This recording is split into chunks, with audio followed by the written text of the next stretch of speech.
Let's look at Article 7, Paragraph 4 of the India-USA Treaty.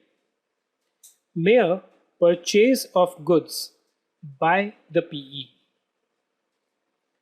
Now, what can happen is that, let's say, for example, there is a foreign company which opens up an office in India. Okay. Normally, an office would amount to a fixed place of business and therefore a PE of the foreign company in India. But the activity, let's say, for example, the only activity that this office does is purchase of goods, right, for the foreign company, right?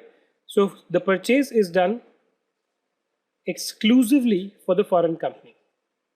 In that case, when this foreign company gets these goods, it sells it to the customers outside India, right, and earns a profit out of this. The issue is whether some part of this profit can be attributed to this activity of purchase of goods which is being carried out by this PE which the foreign company has in India.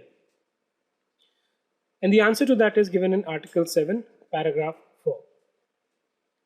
No profits shall be attributed to a PE by reason of the mere purchase by that PE of goods or merchandise for the enterprise.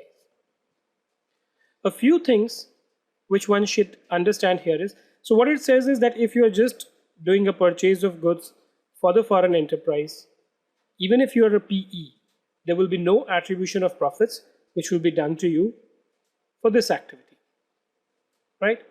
But there are 2 or 3 points which one should note.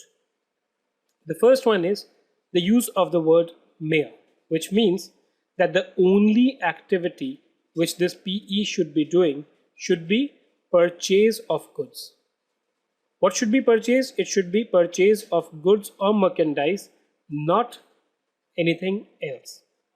The second is the purchase of goods or merchandise should be for the enterprise of which it is a PE. What this means is if this PE, right, were to procure goods for a third party,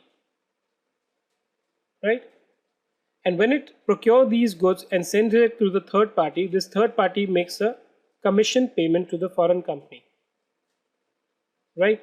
In that case, you cannot take shelter under this provision, because in this case, what you are earning is a commission, right? The procurement is not done by the office for the enterprise, and therefore this income will be taxable in India.